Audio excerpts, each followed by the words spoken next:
म्हणजे अतिशय मनाला वेदना देणारी आणि मनाला चटका लावून जाणारी ही अतिशय दुर्दैवी घटना आज महाराष्ट्रात घडली आहे.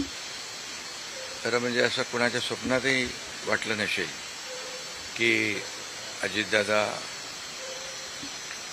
एवढ्या लवकर आपल्यातून जातील. ही महाराष्ट्रासाठी अतिशय दुःखद आणि दुर्दैवी घटना अजितदादांच्या जाण्याने झालेली आहे. खरं म्हणजे अजितदादा गेले अनेक वर्ष या महाराष्ट्राच्या राजकारणात नेतृत्व करत होते आणि अतिशय परखड स्पष्ट वक्तेपणा आणि प्रशासनावर असलेली त्यांची पकड आपण पाहिलेली आहे. प्रत्येक गोष्टीचा त्यांना बारीक अभ्यास करून बोलण्याची सवय होती आणि परखड स्पष्ट वक्तेपणा, निर्भीड, रोखठोक बोलणारे असले तरी सुद्धा त्याला चूक म्हणणारे असले तरी सुद्धा अतिशय मनाने ते निर्मळ होते. याचा अनुभव मी स्वतः घेतलेला आहे. त्यांच्यासोबत मी मंत्रिमंडळात देखील काम केलं. मी मुख्यमंत्री असताना त्यांनी उपमुख्यमंत्री म्हणून देखील काम केलं आणि जेव्हा मुख्यमंत्री मी असताना मुख्यमंत्री माझी लाडकी बहीण योजना किंबहुना इतरही योजना जेव्हा आम्ही सुरू केल्या तेव्हा आर्थिक जे काही घडी आहे किंवा आर्थिक तरतूद जी आहे ती अतिशय उत्तमपणे त्यांनी त्यावेळेस केली आणि त्याचा अनुभव मला आहे. आणि एकदा करायचं ठरवलं की ते अजितदादा करायचे. करतो, बघतो, पाहतो असे शब्द त्यांच्या डिक्शनरीत नव्हते. व्हायचं असेल ते तात्काळ करायचे, नसेल त्याला नाही म्हणायचे. असा स्पष्ट वक्तेपणा या महाराष्ट्राने पाहिलेला आहे. मी असेन, मुख्यमंत्री देवेंद्रजी असतील, अजितदादा असतील, आम्ही टीम म्हणून काम केलं, टीम म्हणून काम करतो.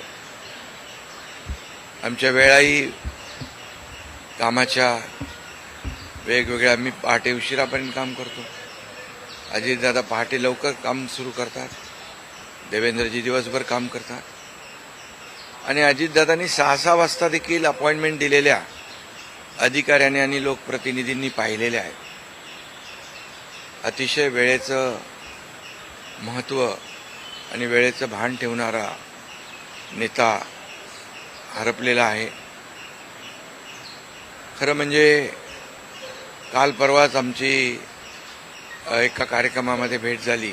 सरन्यायाधीश आपले भारताचे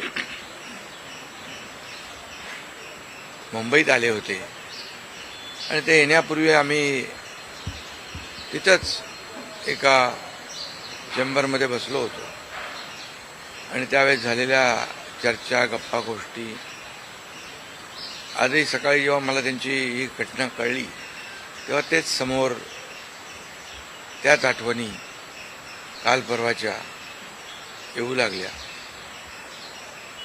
खरं म्हणजे माझ्यापेक्षा ते राजकारणात देखील अनुभवी नेते, गेल्या अनेक वर्षापासूनचा त्यांचा अनुभव, वयाने देखील माझ्यापेक्षा ते मोठे होते माझ्या आणि अनुभवाने देखील.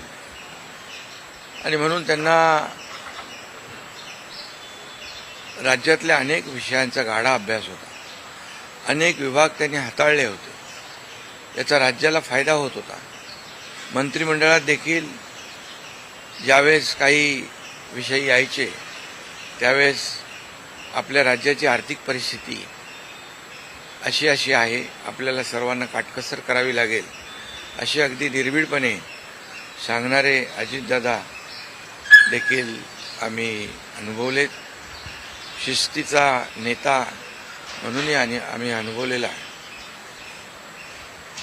आणि त्यामुळे त्यांच्या जाण्याने फक्त पवार कुटुंबियांचंच नाही तर संपूर्ण महाराष्ट्राचं न भरून येणारं नुकसान झालेलं आहे.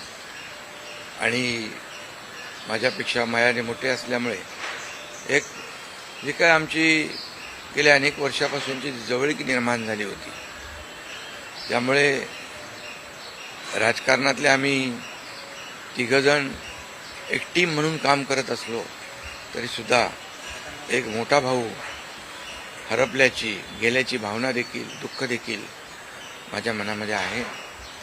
आणि मी त्यांना भावपूर्ण आदरांजली अर्पित करीत असतानाच मनामध्ये फार दुःखाच्या भावना आहेत. त्यांचं कुटुंब हे दुःख पचवण्याची क्षमता डोंगरा एवढं दुःख आहे, ही क्षमता ईश्वराने त्यांना प्रदान करावी. कुटुंबाचंच नाही तर संपूर्ण महाराष्ट्राचं झालेलं आहे नुकसान.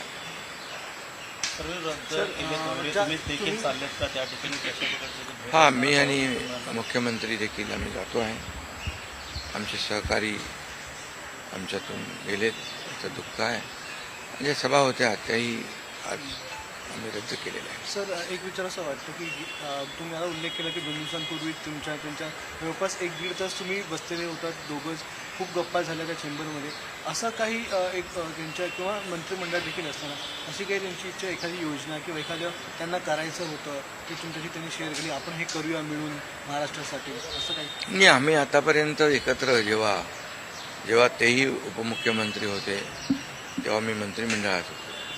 मी मुख्यमंत्री असतानाही उपमुख्यमंत्री होते. आता देवेंद्रजी मुख्यमंत्री आहेत. आम्ही जे काही निर्णय आम्ही घ्यायचो ते निर्णय मिळूनच घ्यायचो.